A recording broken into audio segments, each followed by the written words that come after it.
Thank you, Mr. Chairman. Ms. Rosati, I want to ask you, well, first of all, I want to ask, what are your funding sources for each of your groups, and how much of that is composed of state funding or federal funding versus private sources? We receive no government funding. We are funded by the generosity of our donors, and we are able to go into the areas that we work and essentially pay for the events ourselves. Wow. So that we are able to hopefully add to the good work that's already being done in the community. And I think that's one of the reasons why we're received well, is that we're not asking for funds. We want to contribute our funds if they'd like to have us. Before I hear from the others, just want to ask you, does that model represent a very unique sort of small percentage of the groups that assist in your experience? It seems like it, because people are pretty shocked and happy when we come in and offer that we want to contribute our resources to make those efforts work. So we're not aware of too many other things like that, but we're really happy to be a part of the good work that's already going on the ground. And the public-private partnership is key. Having all of those stakeholders working together has been a real key to the success.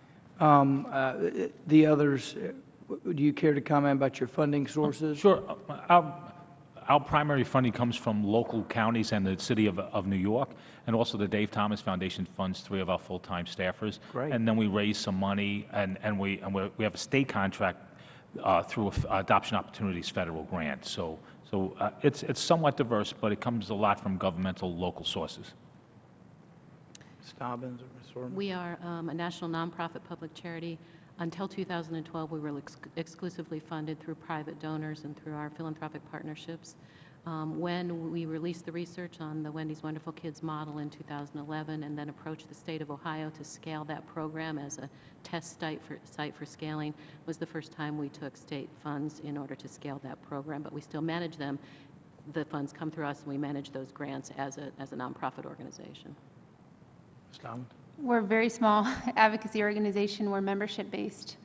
So our members actually pay in dues, annual modest dues. We don't receive government funding, federal funding, and we receive donations as well. Gotcha.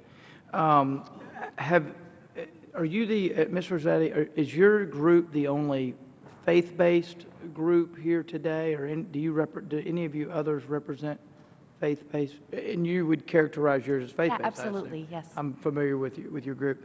Well, we do a lot of believing at my place, but we know. Right, sure. Yep. Have you found that as a faith-based group, have you found that there are additional barriers because you are legal barriers because you are a faith-based group?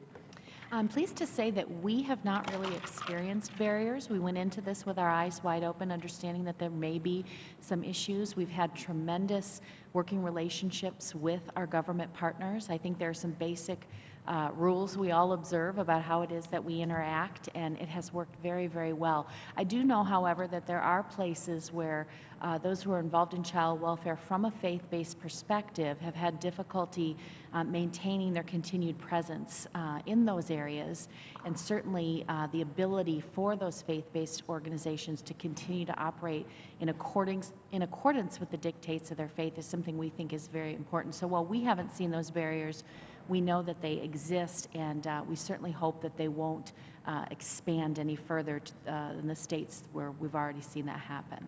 I'm running out of time, but I just want to real quickly ask, you mentioned, Mr. Rosati, that there were some federal incentives that you thought were not necessarily accomplishing the stated goal, and that happens a lot with the federal government. Well-intentioned, but missed the mark. Can you elaborate on that a little bit? Yeah, I would say, remaining time? yeah, a couple of the two biggies that we see a lot are the opportunity for those who age out of the system to go on to college and to have that funded and benefited. I think legislators at the state level are afraid it will break the bank. In fact, it will do no such thing. And so because they limit it, if you go on and get adopted, you lose that benefit. So you shouldn't have to choose between higher education and adoptive family. Another one, another big one that we see a lot relates to certain kinds of mental health services that are fully funded and accessible if the teenager stays in foster care, but if they get adopted, then it becomes much more difficult to access. And those would be two things, I think, where we would need parity in order to eliminate the disincentive that currently exists. Thank you. Sounds like something we need to look at. Thank you. Thank you. Mr. Davis, you're recognized.